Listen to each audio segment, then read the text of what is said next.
What's going on, Jerome's? Timberwolves of London. That's right. So we got the dump on this beautiful Friday, the Friday before Christmas.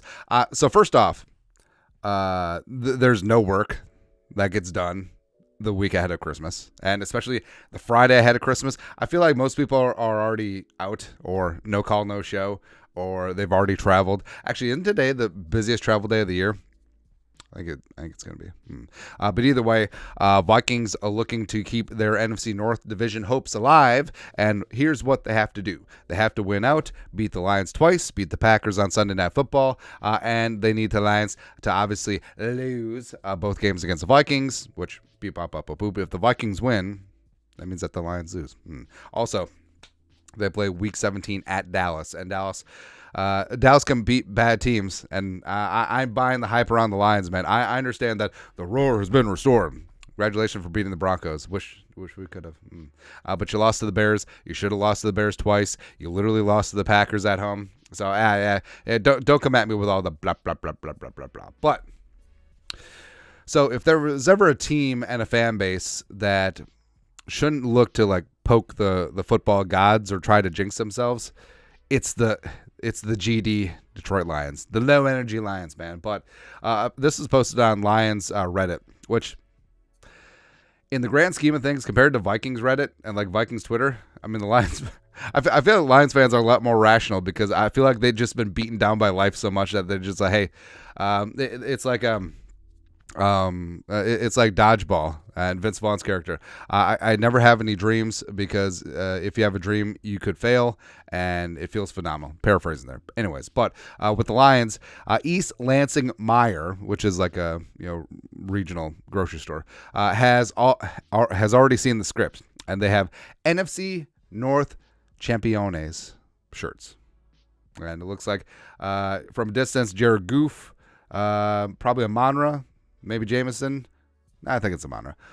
Then I wish I had this zoomed in enhance. I'm guessing that's Hutchinson. Maybe Laporta. Who knows, man? But it seems a little bit ahead of yourselves, man. Now, what happens is when teams get close to championships, it's just like anything. Like there's lead time with printing, shipping, everything, and you want to be the first. Be first on the scene. So I'm guessing what happened is that these Meyer stores, they ordered these in bulk. They distributed to the stores under the guise of, hey, don't put these out until they've clinched, but you can do it right away. Like how you can have them in the back. You can even have them racked up. As soon as it goes 0-0s on that game, the Lions need the clinch, you can roll them out, right? Just do that up, right? So it's a good way to, just good business, right? But I feel like this is tempting fate. And again, Lions fans, they certainly understand that, hey, no, don't, because the Lions have never won the NFC North.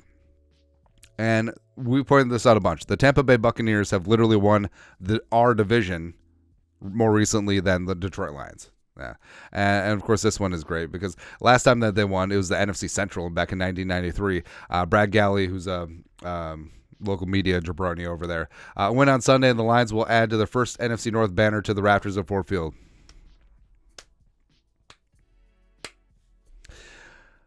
Now, initially, I was saying that, hey, how about that's not it.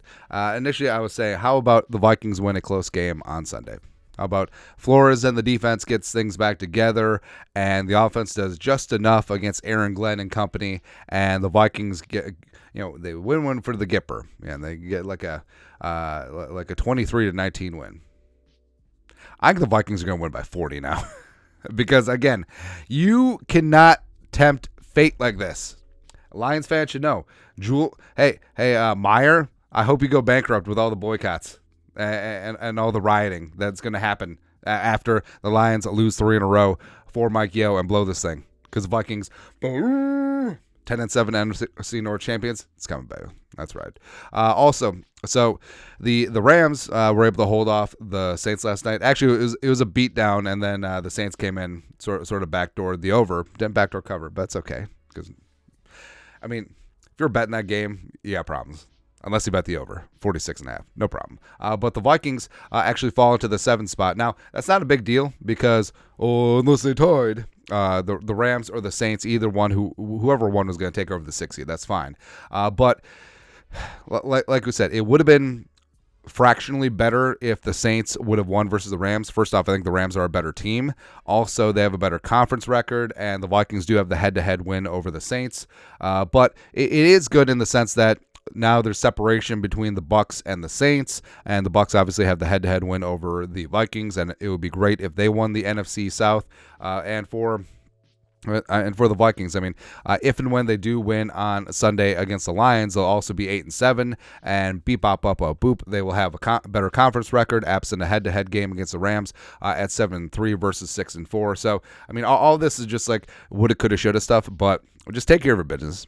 Beat the Lions twice, beat the Packers, or at minimum, beat the Lions and beat the Packers. Because as of right now, the Vikings playoff chances drop from 52% to 47%, but it's 99% if and when the Vikings win their next 2 games at home. Fortunately, Vikings may be without some of their key players. So Alec Lewis, the Athletic. Vikings injury report was notable again today, on Thursday, yesterday. Defensive tackle Harrison Phillips and Byron Murphy Jr. did not participate. Phillips is dealing with a back, and Murphy Jr. dealing with a hamstring. Neither did Madison or O'Neal, 2 high ankle sprains respectively. They both did not play against Cincinnati. The D-line depth is being tested too is Jonathan Bullard and Sheldon Day, both limited. And Bullard got dinged up in the Cincinnati game as well. But hey, could be a spot where Jaquelin Roy, the rookie from LSU, needs to step up big time. But the most notable one is actually Murphy Jr. So he primarily patrols the slot for the Vikings. Amon St. Brown is one of the best, if not the best, slot receivers in the game. Big time respect there. So if Murphy misses, and watch for practice today and getting the Friday injury designations, that definitely could change things. So we'll see. Speaking of see, a lot of the nation will see the Vikings versus the Lions. So Vikings versus Lions in the noon window on Fox is in red. So basically most of the country is going to see it. All right, so that's fantastic. Also, getting Kenny Albert and Jonathan Vilma. I think Vilma should never be allowed to call a Vikings game. And also, it's so hilarious when like a player gets injured and then Jonathan Vilma talks about player safety. Get the hell out of here. Yeah, I like Kenny Albert though. Also, I mean, Marv Albert of course has like a like a checkered reputation. Except Marv Albert is so good, man. When the NBA was, so first off, we'll get to the Wolves here. Actually, we're gonna do a separate Wolves video.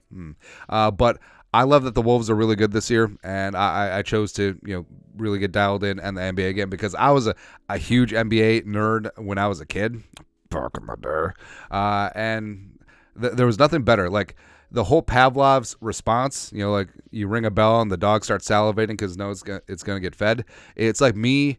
It's like 12-year-old me, 12-year-old me watching the NBA on NBC. It was great. It was great, man. Plus, the start out is a Marv Albert thing. So Marv Albert, when it was like Knicks Bulls, like a Saturday game on the NBA on NBC. Marv Albert, Starks from the corner, yes. It was great. Anyways.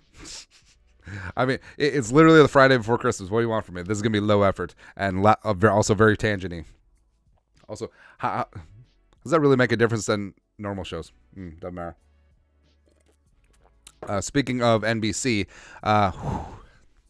transitions are silky smooth today. Gessling, Strib, go. The NFL will keep the Vikings Packers on Sunday night on NBC next week. No changes for the New Year's Eve game that was scheduled for Sunday night back in April. So now, I mean, basically the Packers are 6-8, soon to be worse. Probably going to be out of it, but I mean, Vikings Packers. I mean, it's a traditional rivalry. Plus, I mean, U.S. Bank Stadium is one of the better stadiums in the league, if not the best. So fully understand that. Now, here's what's going to happen: the Vikings going to beat the Lions' ass. The Lions going to lose to the Cowboys. The Vikings will beat the Packers' ass. And Week 18. Lions, Vikings will be flexed because that game will be for the NFC North, and we're just going to poo-poo in Detroit. That's what's going to happen, man. Also, speaking of happening, so again, I wish we could go back to just straight-up ish talking. I wish Dan Campbell would be like, yeah, we're going to go in and bite kneecaps. But Dan Campbell on the Vikings, I do think this is a better team than we faced last year. The defense is much better. Thank you. Thank you. Yes. I mean, last year the Vikings were 13-4, but they did that with the Don Shell defense, which is 29th in the league. This year they're 7-7.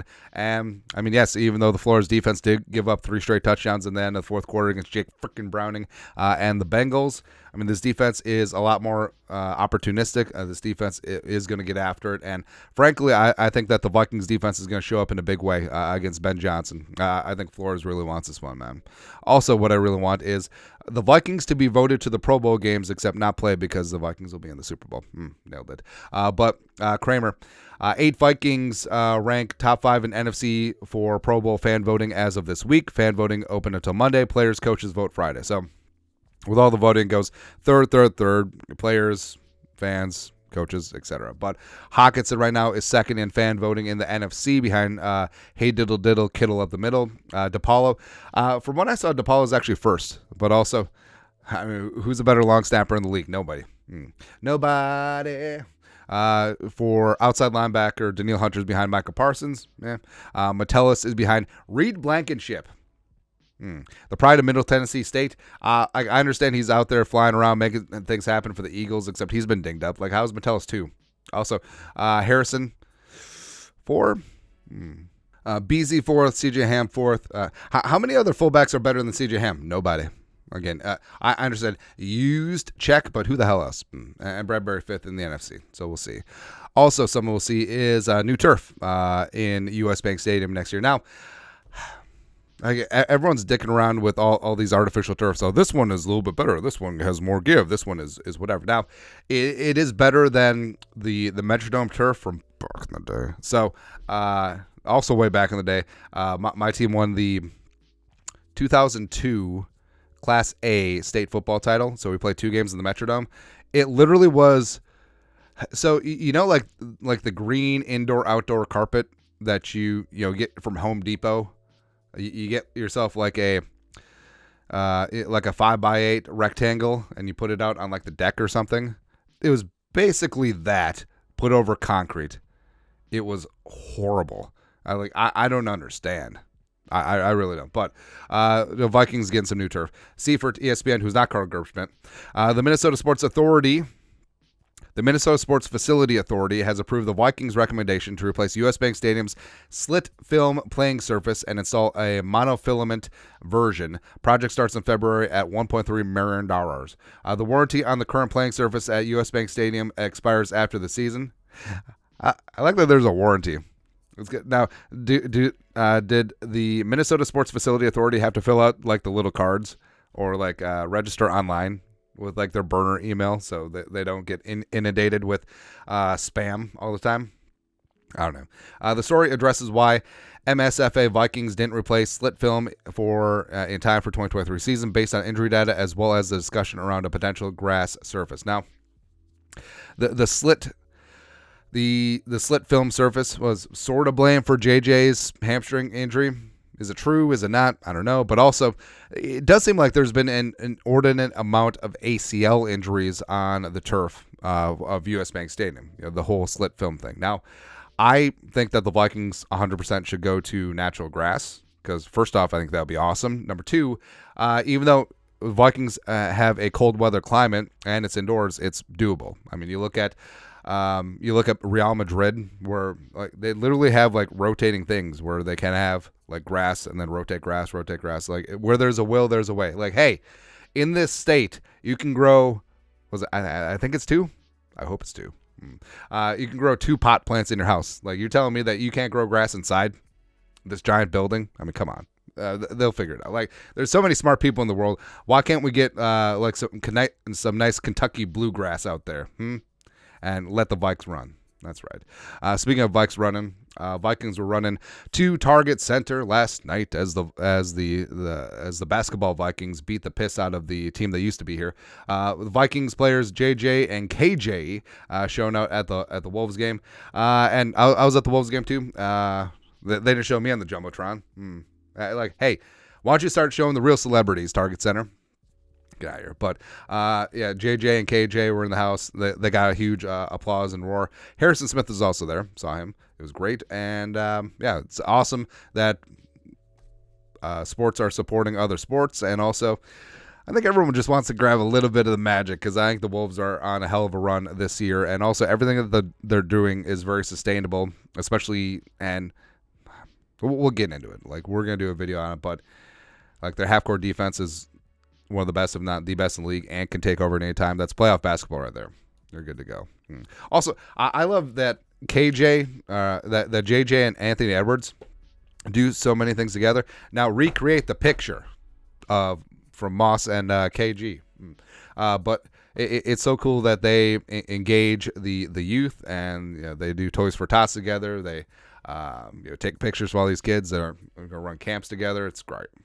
Absolutely love this. It's fantastic, man. Something else I love. So, when Little Caesars took over as the official pizza of the NFL, it previously had been Papa John's and also Pizza Hut. I think they cycled through, but people got all up in arms because Little Caesars, in the grand scheme of things, Little Caesars haute cuisine. Is it top tier pizza? No. Is it top tier pizza even among like fast food pizza places? No. But also all right, so JJ's been in a couple of Little Caesars ads and commercials, and first off, I think JJ is honestly, like, don't want to say simple, but he's kind of a kid at heart. Like, he loves having fun. Like, it genuinely seems like he loves the game, and I think that's what's really appealing about him. Like, first off, he's a fierce alpha competitor, yes, but I feel like off the field, like, if you gave Justin Jefferson a Friday off and a couple video games. He's been streaming as of late. So you give him a couple Little Caesars pizzas, a giant Pepsi, and streaming video games. I feel like he's going to be the happiest dude in the world. Which, that's the thing too, where it doesn't matter if you have $1 or if you have $1 billion. Like, sometimes you're just happy with what you got, and sometimes it doesn't have to cost a lot. And for me, like Little Caesars, we explain. Little Caesars basically got me through college because everyone's a broke college kid, and if you want to change things up from ramen and rice and eggs every single day, going down to Little Caesars, $5 hot and ready. You break that up. I mean, you get like a day and a half of sustenance out of that. You're good to go. So I actually do have like an affinity and nostalgia for Little Caesars, not gonna lie. Even though, yes, I mean, is it tier 1 pizza? No, absolutely not. But like if the wife's out of town, or I just got one of the kids for the evening, will we go down and get a Little Caesars? Yes, we will. Also, did you know that they have like a bacon wrap pizza now? It's crazy, man. Anyways, I don't know what the hell we accomplished, but it's the Friday before Christmas, and I decided to rant and rave, so that's what we're doing, man. But that's it. Vikings news dump for this beautiful Friday. Lions, habitual line steppers with the football gods. Let us know your thoughts and our thoughts in the comment section below. Subscribe for daily Vikings takes. Want to support the work? Put a little something in the Venmo. But till next time, Skull, production value.